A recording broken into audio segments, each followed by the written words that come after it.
에머스트는 여기서 기싸움에서 밀리면 안 되겠는데? 그리고 거절합니다. 짐 정리하고 좀 휴식 좀 하고 깔끔한 상태로 황제를 만나겠다. 청나라 관리들은 그 말을 그대로 황제에게 전할 수 없잖아요. 황제폐하, 영국 오랑캐들이 좀 쉬었다 오겠답니다. 말이 되는 소리를 해야지. 18세기 중반까지 세계의 중심은 중국이었어요. 물론 영국이 대양 함대를 건설하고 식민지를 건설하고 산업혁명도 성공시켰죠.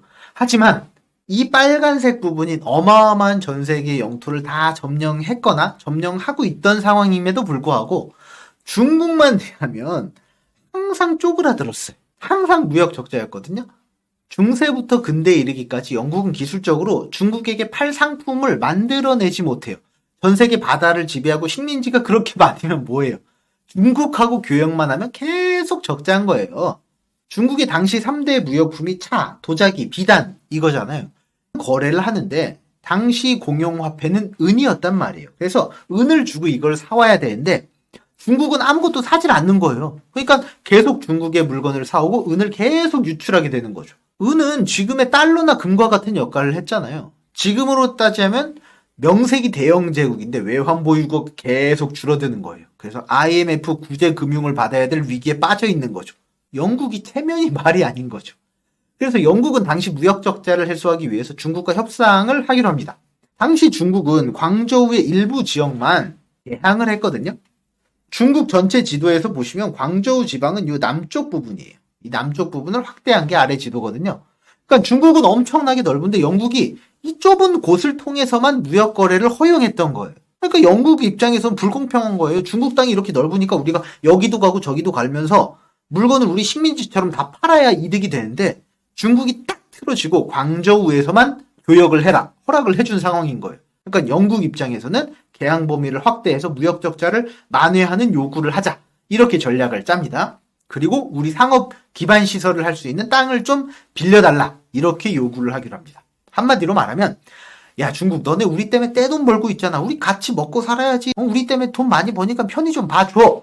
이런 식으로 말을 하는 거죠. 그래서 1787년에 영국 내각의 인도 관리부 대신 헨리 던다스는 자신의 친구인 찰스 캐스카트를 사절단으로 청나라에 보내기로 합니다. 캐스카트는 1787년 12월에 인도 캘커타를 출발해서 중국으로 갑니다. 근데 중국으로 가는데 길이 험해요.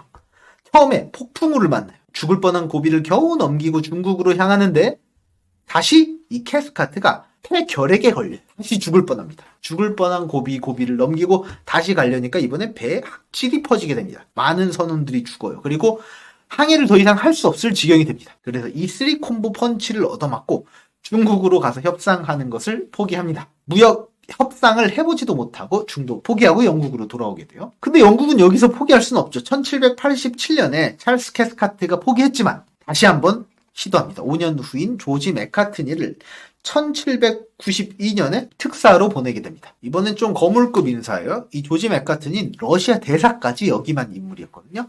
이 맥카트니의 목표는 명확했어요. 대중국 적자가 너무 심하니까 그 적자를 좀 줄여보자라는 거였죠. 특히 차무역의 적자가 심했거든요.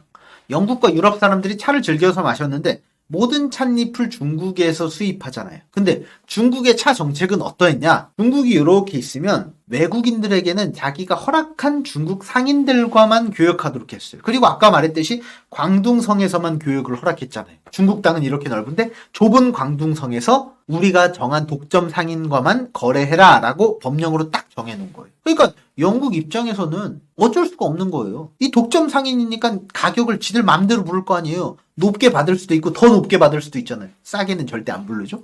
그러니까 배째라, 싫으면 배째라 이런 식인데 차를 안 살 수도 없고 차는 사야 되고 영국은 그래서 울며 겨자 먹기로 중국 독점차 상인과 거래를 할 수밖에 없었던 거예요. 그래서 영국이 이 독점 상인과 거래를 해서 마진을 너무 중간에 붙여먹으니까 손해가 너무 크고 은이 너무 많이 유출되잖아요. 그러니까 차 원산지가 있고 지금 중국 상인이 꼈다가 영국 상인에게 넘어가잖아요. 이 지금 거쳐서 가느라고 중간 단계에서 마진이 붙어서 차값이 너무 비싼데 영국은 차 생산지로 직접 가서 차를 구매할 수 있도록 요구하기로 합니다. 그래서 중국의 차 생산지가 직접 가면 중간에 마진을 안 거치고 바로 가면 훨씬 쌀 거 아니에요. 그런 전략적인 목표를 가지고 맥카트니를 보내게 됩니다. 그리고 또 한 가지 목표가 있었어요. 베이징에 외교 대표부를 두어서 정식으로 청나라와 수교하는 거였어요. 외교 대표라는 것은 어떤 의미가 있냐면 영국과 청나라가 동등한 나라로서 협상을 해달라는 요구였어요. 근데 이게 지금의 개념으로는 당연한데 당시 세계관으로 생각해보면 어이없는 요구 조건일 수 있어요. 청나라가 중간에 있잖아요. 얘는 항상 중화 사상에 찌들어 있기 때문에 자기가 최고다라고 생각하죠. 그리고 자기 주변에 있는 여러 나라들이 있잖아요. 이 나라들은 뭐예요? 다 오랑캐인 거예요. 다 오랑캐. 그러니까 균등한 외교적인 관계가 애초 성립하지 않는 거예요. 청나라 입장에서는 조선도 오랑캐, 베트남도 오랑캐, 몽골도 오랑캐, 영국도 당연히 그 오랑캐 중에 하나뿐인 거예요. 그래서 동쪽 오랑캐, 조선을 동이족 이렇게 불렀잖아요. 영국도 영국 오랑캐에서 영이 이렇게 부릅니다. 프랑스는 법국이라고 불렸거든요. 그래서 프랑스 오랑캐는 법이 이렇게 부릅니다. 그러니까 자기 빼고는 몽땅 다 자기 발밑에 있는 오랑캐 부족인 거예요. 그러니까 엄청 깔봤던 거예요. 그러니까 정식으로 수교하자 이런 개념 자체가 없었던 거예요. 그 조건 자체가 청나라 입장에서는 말도 안 되는 개소리였다. 조지 메카트니는 1793년 8월에 어쨌든 텐진에 도착을 합니다. 사절단의 방문 목적은 명목상으로는 청나라 황제 권륭제가 80세 생신을 맞이했으니까 우리가 황제의 생신을 축하해드리겠습니다. 이러고 가요. 사실 권륭제는 그 당시 83세였거든요. 근데 뭐 방문하는 목적은 핑계는 뭐든 좋아요. 그냥 명분이 맞으면 되니까. 대신 진짜로 자기가 의도한 바를 성취하면 되기 때문에 명분은 뭐든 상관없다고 생각을 합니다. 그래서 대중국 적자를 만회하기 위해서 가져갈 수 있는 가장 매력적인 영국 상품들을 준비를 해요. 뭐 지구본, 천문기계, 측량기구, 화학제품, 전기도구. 그러니까 청나라 입장에서 보고 매력을 느낄 만한 물건이 있어야 우리도 물건을 팔고 청나라도 물건을 살 거 아니에요. 그 물건을 엄청나게 준비해서 바리바리 싸들고 갑니다. 무역 적자를 만회하겠다는 그 중요한 목표를 가지고 가는 거예요. 그런데 당시 도착이 8월이었잖아요. 그러니까 한여름이죠. 그래서 텐진으로 이렇게 영국 사신이 입항을 합니다. 근데 당시 황제가 이 베이징에 원래 있어야 되는데 8월이면 한여름이기 때문에 피서를 갔어요. 북쪽인 열하라는 곳으로 피서를 갔어요. 이 열하는 황제의 공식 피서지였어요. 그래서 갔더니 베이징에 없어. 그래서 열하까지 다시 또 이동을 합니다. 참고로 박지원의 열하 일기도 이 황제 생일을 맞아서 베이징으로 갔다가 베이징에 황제가 없으니까 열하까지 간 그 여정, 그 문물을 기록한 책이죠. 그래서 열하 일기가 되는 거예요. 그 당시 황제인 권륭제는 이 열하까지 영국 오랑캐들이 방문을 했잖아요. 그러니까 당연히 나를 흠모해서 나한테 조공을 바치러 왔구나. 이 귀여운 녀석들 하고 좋아하죠. 명성이 지구 반대쪽까지 퍼졌다는 소리니까 얼마나 자기 명성을 높게 평가를 했겠어요. 엄청 기특해합니다. 그러면서 당연히 의례적으로 하던 의식인 3배 국오두례를 요구합니다. 3배 국오두례는 쉽게 말해서 9번 절하는 절차라고 생각을 하시면 될 것 같아요. 양손을 땅에 대고 3번 머리를 땅에 부딪히는 행위를 3번 하는 거니까 아주 굴욕적인 인사법이라고 생각을 할 수 있는데 당시 청나라는 상국이잖아요. 그리고 주변에 많은 오랑캐 나라가 있을 거 아니에요. 뭐 조선도 있고 베트남도 있고 몽골도 있고 뭐 어디 많아요. 조공국들이. 얘네들이 중국 황제에게 사신으로서 방문하면 당연히 하던 예법이었단 말이에요. 그러니까 중국 입장에선 영국을 완전 팍 눌러서 어떤 기를 죽이려는 이런 목적이라기보다는 그냥 오랑캐 나라가 오면 당연히 우리에게 하는 의식이니까 너네도 당연히 해. 영국은 그런 꼬봉국들 중에 한 나라에 불과했으니까. 당연히 특사인 메카트니 입장에서는 이 굴욕적인 요구를 받아들일 수가 없죠. 야, 대영 제국 자존심이 있지. 파견될 때도 애초 대영 제국의 자존심을 짓밟는 그런 짓은 하지 말고 적당히 선을 지켜서 위험을 지켜라. 이런 요구를 왕으로부터 받은 상태였거든요. 그래서 메카트니는 궁색한 핑계를 댑니다. 내가 지금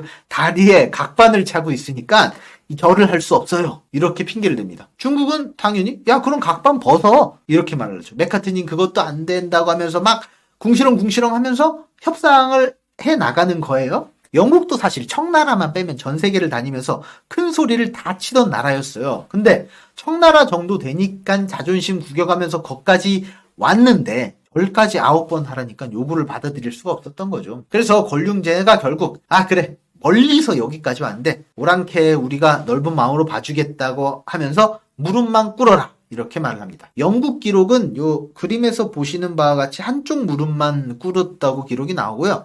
중국 기록을 보면 두 무릎을 꿇었다라고 언급이 됩니다. 이 그림은 참고로 서양 입장에서 그린 그림이기 때문에 중국 사람들을 굉장히 좀 탐욕스러운 찐따로 표현했는데 뭐 그러려니 하시면 될 것 같아요.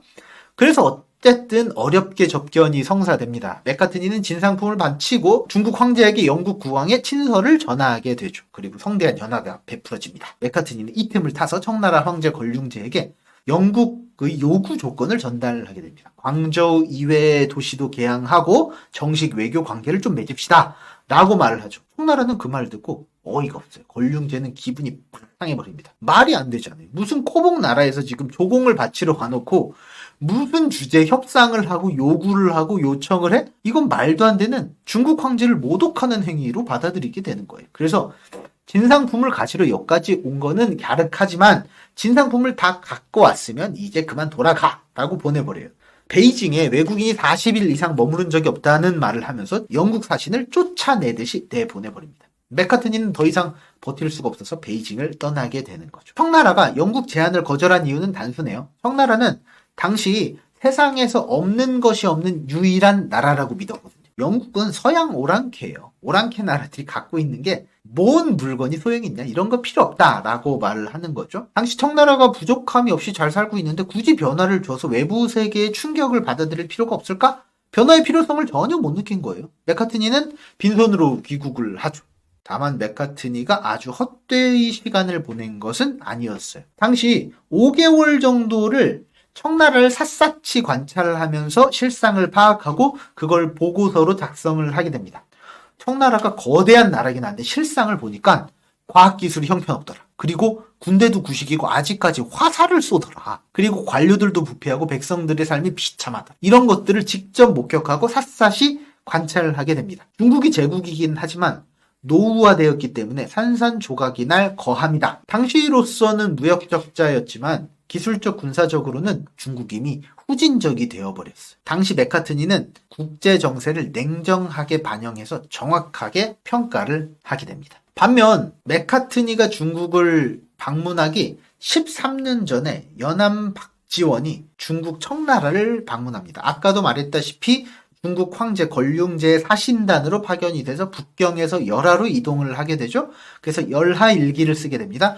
연암 박지원도 북경과 열하를 밟았기 때문에 조지 맥카트니와 밟았던 거의 동일한 경로를 밟아서 가게 되는 거예요. 그리고 연암 박지원이 그 유명한 열하 일기를 쓰게 되죠. 열하 일기에는 어떤 내용이 나와 있냐면 중국 청나라의 문물이 놀랍도록 앞서 있다는 내용이죠. 그게 감탄한 내용이 나오죠. 그래서 우리가 북학사상을 빨리 배워야 된다, 이런 식의 내용이 나오잖아요.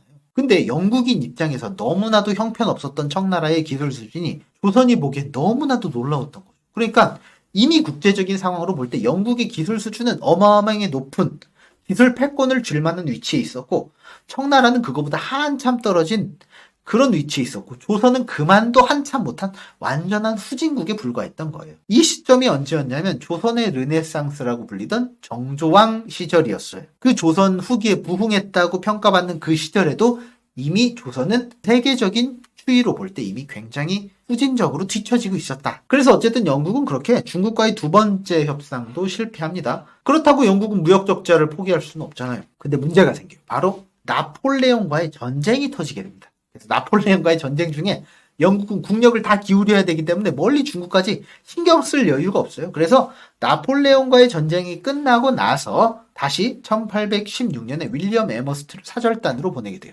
당시 청나라 황제는 권륭제의 아들인 가경제가 지배하던 시기였어요. 이번에도 황제가 격식을 가지고 기싸움을 영국과 벌이게 됩니다. 가경제는 당연히 9번 절하라는 3배 구고도를 요구하고 에머스트는 당연히 거절하죠. 결국 무릎을 꿇고 고개를 숙이는 정도로 또 타협을 합니다. 가경제가 그걸 허락해놓고 얘가 뒤끝이 좀 있던 사람이었나. 그래서 꿍해 있다가 복수를 합니다. 사절단이 8월 29일에 새벽에 베이징에 도착했거든요. 근데 바로 이 도착한 새벽에 황제를 접견하라고 관리를 보냅니다. 에머스트는 여기서 상대방이 기싸움 한다는 걸 잘 알고 있었던 거예요. 여기서 기싸움에서 밀리면 안 되겠는데? 그리고 거절합니다. 우리 짐도 아직 안 풀었고 국서도 짐 안에 있고 아직은 안 된다. 우리 시간을 좀 달라. 이렇게 요구를 합니다. 그리고 우리는 짐 정리하고 좀 휴식 좀 하고 깔끔한 상태로 우리 황제를 만나겠다. 이렇게 얘기를 하죠. 청나라 관리들은 그 말을 그대로 황제에게 전할 수 없잖아요. 황제폐하 영국 사신들이 영국 오랑캐들이 좀 쉬었다 오겠답니다. 말이 되는 소리를 해야지. 바로 자기 목 날아갈 거 아니에요. 그래서 영국 사절단이 병에 걸렸다고 둘러댑니다. 청가경제는 그 말을 듣자 핑계라고 생각을 하고 분노를 하죠. 그래서 이 영국 오랑캐들을 당장 쫓아내라 해서 북경에서 추방해버립니다. 그래서 에머스트 일행도 외교 목표를 전혀 달성하지 못하고 빈손으로 귀국해요. 그렇게 수십 년 동안 여러 번의 협상이 다 실패해요. 그 당시 갑이었던 건 청나라고 을이었던 건 영국이잖아요. 이 갑인 청나라는 을인 영국이 요구를 들어줄 생각이 전혀 없어요. 영국은 하다 외교적인 방법으로는 이제 도저히 방법이 없다는 결론에 이르게 됩니다. 그런데 이 무역 적자를 해결을 해야 돼요. 꼭. 그러면 외교적인 방법이 아닌 어떤 방법을 쓰게 되냐? 바로 군사적인 방법을 쓰게 됩니다. 무력을 사용하고 함대를 파견해서 청나라의 간을 보게 되는 거예요. 당시 중국의 무역 중심지는 광저우는 주강의 입구에 있었어요. 현재는 홍콩을 끼고 있는 강이죠. 그래서 1834년에 광저우의 무역 감독관이었던 윌리엄 네이피어가 있었는데 이 사람이 주강 입구에다 폭격을 하면서 청나라를 시험해봅니다. 빵빵 대포를 쏘면서 청나라가 어떻게 반응을 하는지, 얘네가 반격할 힘은 있는지, 한번 싸워볼 만한지 계속 간을 보는 거예요. 이런 식으로 여러 번 간을 본 후에 무력으로 충분히 승산이 있다고 판단을 하는 겁니다. 그리고 5년 후인 1840년에 아편 전쟁이 일어나게 되죠. 청나라는 우리가 잘 아는 것과 같이 대패하고 이전의 협상 조건보다 훨씬 더 굴욕적으로 난징 조약을 맺게 됩니다. 이렇게 19세기 중반까지 늘 슈퍼갑의 입장이었던 중국이 슈퍼을로 순식간에 전락하게 되죠. 국제 정세의 변화에 둔감했던 중국의 결말은 참 비참했던 것 같네요.